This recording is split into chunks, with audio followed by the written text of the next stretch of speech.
what is called the Inter-Party Women's Platform. So what one of the organizations in Uganda, the Women's Democracy Network, is doing is they recognize that women are actually struggling, especially women in parliament, they're struggling to make laws and push them as gender laws in parliament because their political parties divide them, right? So they say, let's come up with this platform where women from different political parties will come in and then they get to interface with women in women's movements, and then we agree on what priorities must be set out, at least across the different political parties, so that laws that advance women's rights are passed.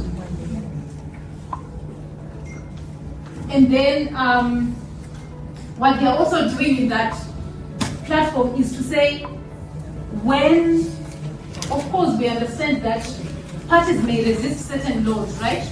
So to say, okay, I'll give a very good example, I think, of the constitutional amendment that approved the extension of the presidential term and the age limit. So they realized that one of the political parties was pushing for the extension of the presidential term limits and the age limits, and women in those political parties didn't agree. Some of the women didn't agree with this provision. So when they resisted, they realized that, okay, as women in this particular party, we're resisting the law, but then we're targeted by the state. They are violated, they experience violence. Some of them were actually ejected from the party. Yeah? So what the Inter-Party Women's Platform is saying is to say that whenever we're looking at different laws, we need to analyze them from a gender perspective, so that when women across different political parties vote, they need to vote unanimously. And as they vote, if one of them is targeted in their party, the women in the other political parties should be able to speak against the violence of women in other parties as women. So this is what the Inter-Party Women's Platform is doing, and of course it's being coordinated and led by women's social movements. So this is basically what I'm finding out and trying to theorize and trying to look sophisticated as a woman from the grassroots, as a thinker, yeah? Because one thing that I'm trying to surface is the fact that the work we do is work that is not removed from thinking, from analysis, from being tested at different grassroots levels. We're actually testing this work, and it works. So the idea is to contribute towards challenging Western development frameworks of understanding power for African women, for women of the global south. Yeah? Let's go to the next. So in conclusion, I'm simply stating that the experiences of diverse women with oppression and discrimination is actually enabling them to reconstruct their power. And they are doing that, they are using strategic ways to organize by bringing informal and formal spaces together to amplify voices of marginalized women and communities. Isn't that what we're doing?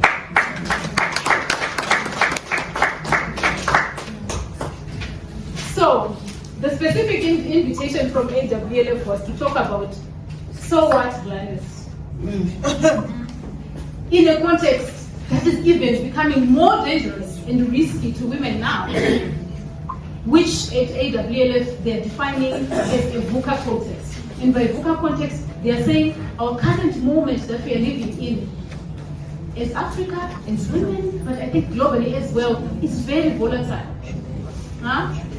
Very volatile, that not anything is stable. We woke up with USA Big On, and we have people who are working to advance women through the support of USAID. And so what happens to your organizing? What happens to your institution? What happens to the work that you're trying to do? It's very uncertain, it's very complex, and it's very ambiguous. And we are seeing this with the patriarchal backlash. I think I had a lot of responses from the groups of how we are experiencing this in different countries that are represented in here. Uganda and Zimbabwe specifically has introduced NGO regulation laws. And these laws restrict funding for NGOs, including women's movements. These funding laws also try to restrict us from dealing with certain issues, with issues are really specific to us as feminist issues. Of course, the funding cuts that I talked about, and increasing authoritarianism. Yeah, we are seeing this on the rise.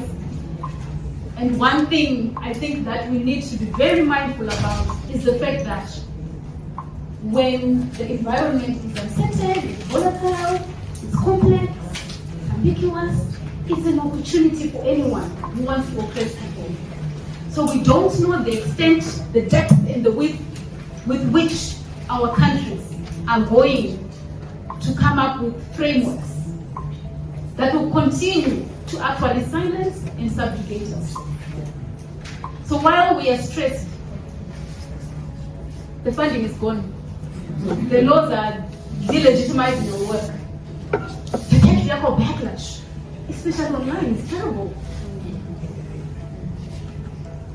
We don't know what the authoritarians are doing. Celebrating this moment and how they can use it to silence us, put us in our coffins, hit them with a nail and a big hammer, so we're not able to rise. But during this presentation, I thought I needed to deliberately try to bring hope into the space to say, yes, we are recognizing this reality. But remember, we are saying as women, we've always claimed spaces and discourses that have liberated us, that have emancipated us. So the question is, how are we going to bring those lessons, those experiences, that transformative power that we have into this context to inform the work that we're going to do now going forward? I make a few suggestions, but I frame them really as questions. And one of the suggestions is, so going forward, how should we rethink or reimagine claimed spaces and discourses beyond what I've articulated, where these are restricted to women in social movement and women parliamentarians? If we want to cascade them to local authorities, if we want to cascade them to other diverse arenas in which we are organizing, how should that look like? How should we be rethinking feminist ecosystems?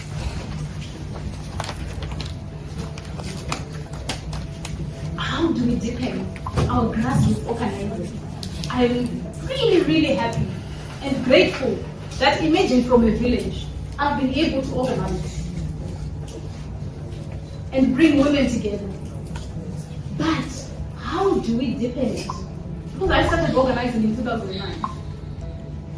A lot has changed. We are now in Buka. How do we reimagine that grassroots organizing to deepen it going forward? And how do we do that? Recognizing that grassroots does not mean being that woman who resides in a place, in a village that they were born, that they grew up in, that they got married in, where they're going to die. But it means representing those issues at multiple levels. How do we continue to organize at a grassroots level and project our understanding, our power regionally and globally?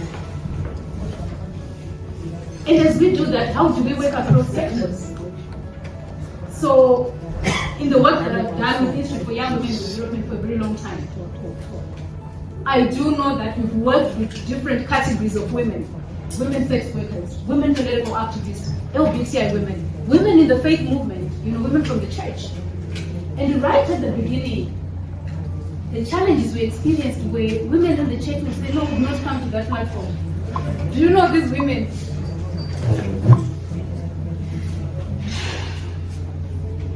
We don't relate with sex workers. But before the person is a sex worker, before a person is a technician, or before a person is an academic, they're a woman. Yeah. So let's leave our titles and whatever that we're carrying and come into this space as people with similar experiences. Yeah. So how do we do that beyond just the women? Because there are democratic movements that are just basically just focusing on how do we continue to advance democracy and human rights in a context that is resisting that. But they are doing that outside women. And when there's no democracy, women are affected the most. So how do we come together? How do we work with economic justice movements that are just focusing on livelihoods? Because women's livelihoods, they don't happen in isolation of women being LGBTIQ. of women living in rural areas. We might not have established businesses, but we have livelihoods to take care of. So how do we work together? How do we work with environmental movements? Women are affected the most by climate change. And so how do we reimagine and look at the different sectors that have existed as potential allies for reconstructing, claiming spaces and discourses? How do we have similar narratives across those different sectors? And then, as we do that, how do we build alternative forms of resourcing our work where they are funding us? This is what I leave you with, and I would like to say, Ziko. Ziko.